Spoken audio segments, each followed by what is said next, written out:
गंगातरंगरमणी जटाकलापं गौरीनिरन्तरविभूषितवामभागं नारायणप्रियमनङ्गमदापहारं वाराणसीं पुरपतिं भज विश्वनाथम। जय विश्वनाथ जी महाराज। आज आप इस यह एक नई श्रृंखला चालू कर रहा हूँ जिसमें प्रत्येक ग्रहों को ज्योतिर्लिंगों से जोड़कर उसके लाभ और समस्या के समाधान पर यह परिचर्चा पे प्रस्तुत करता हूँ। देखिए, 12 ज्योतिर्लिंगों की स्थापना के पीछे हमारे मनुष्यों को कुछ निहितार्थ निहित थे जिनको समझने की महती आवश्यकता है। और उस श्रृंखला में पहली बार मैं सूर्य की तरफ चलता हूँ। ग्रहों के जो ग्रहों के सोर्स हैं, जो ग्रहों के मूल आधार है, वो भगवान नारायण सूर्य जी हैं। और जैसा कि अब मैंने कहा भी था कि वेदांत कहता है कि जो ज्योतिर्लिंग है वह कहा गया है कि जब भगवान सूर्य भगवान भास्कर पृथ्वी की पीठिका पर उदित होते हैं उसे ज्योतिर्लिंग स्वरूप में माना गया हो। 12 महीनों में 12 स्वरूप ये भगवान आदित्य विवस्वान आदि रूप में धारण करते हैं। और वह ज्योतिर्लिंग की स्थापना को सोचकर ऋषियों ने 12 स्वयंभू ज्योतिर्स्थानों का चयन किया और इन्हें एक दिव्य दुर्जा शिव आधार और शिव कृपा के रूप में इन्हें चुना गया। शिव परम ब्रह्म परिचायक है, शिव साक्षात काल स्वरूप हैं, शिव परम ब्रह्म भोलेनाथ शंकर पौराणिक रूप में भी हैं। तो परमात्मा के कितने भी रूप हैं, जिस दिशा से आप देखोगे आप उसका भाग वैसा ही दिख जाएगा। इस क्रम में हम लोग सीधे सीधे भगवान जो ग्रहों का आदि कारण है, उसके आदि सोर्स है, उसे सूर्य कहते हैं और सूर्य को हम इस दिशा में लेकर चलते हैं। कहा जाता है कि सूर्य के लिए अगर काशी विश्वनाथ का दर्शन किया जाए तो ऐसे ग्रहों की सूर्य की शांति हो जाती है।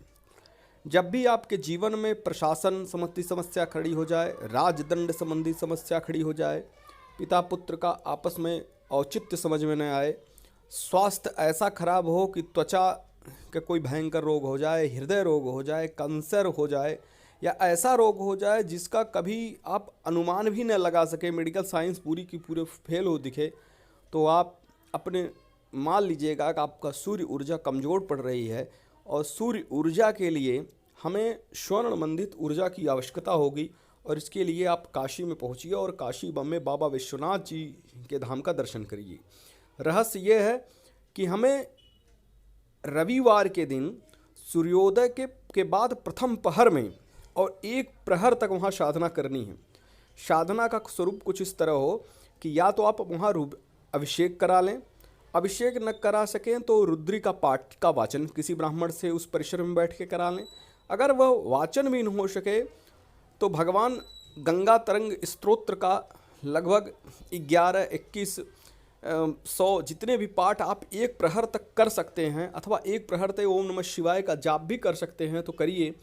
आप देखेंगे कि यह सूर्य जो आपको अपने संपूर्ण जो ऊर्जा है उसे आप्लावित कर रखा है, वो अचानक खुल जाएगा और आप दिव्यमान समस्याओं से समाधान ही नहीं पा जाएंगे, रोगों से मुक्ति ही नहीं पाएंगे, बल्कि भगवान शिव की जो अनादि ब्रह्मांड स्वरूप हैं उनकी कृपा भी आपके समक्ष प्रस्तुत होगा। यह रहस्य मुझे अपने गुरुओं से मिला और आज अचानक मेरे हृदय में ये बात आई कि ज्योतिर्लिंग की स्थापना का क्या उद्देश्य है। तो गुरु ने कहा कि जो उद्देश्य ऋषि प्रणीत है वही उद्देश्य का कर्म करते हुए बाद में पौराणिक मार्गदर्शन से वही कर्म प्रतिष्ठित हो रहे हैं और अनादि काल से ये प्रक्रिया चलती रही है। इसलिए भगवान सूर्य को विश्वमान का कृत्रिम मान के उन्हें ध्यान करिए और उनके प्रति अपना निवेदन समर्पित करिए। और फिर भगवान सूर्य नारायण की आरती करते हुए काशी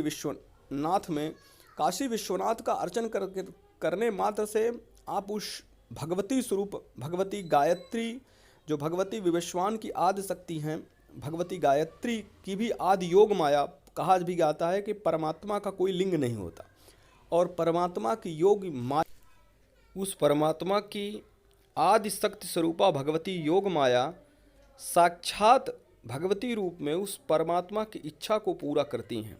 कहा जाता है जो परमात्मा से विमुख है, योग माया उसे माया के द्वारा प्रेरित करती है, और जो परमात्मा में ध्यानस्थ है, योग माया प्रकृति स्वरूप उसकी सेवा की दासी बन जाती है और उसकी सेवा करते हुए मातृ भाव से अपने संतान के यशस्वी इच्छाओं को पूर्त करते हुए भक्ति मार्ग की तरफ अग्रसर करती हैं। मेरी आपके साथ शुभकामनाएं हैं। आप अपने भक्ति में अविचल रहते हुए भगवान सूर्य नारायण की साधना काशी विश्वनाथ परिसर में करिए और विभिन्न प्रकार के अजेय रोगों, अजेय समस्याओं, नौकरी, प्रशासन और सरकारी सर्विस में जितनी भी दुश्वारियां हैं उन्हें दूर करिए। धन्यवाद। जय महा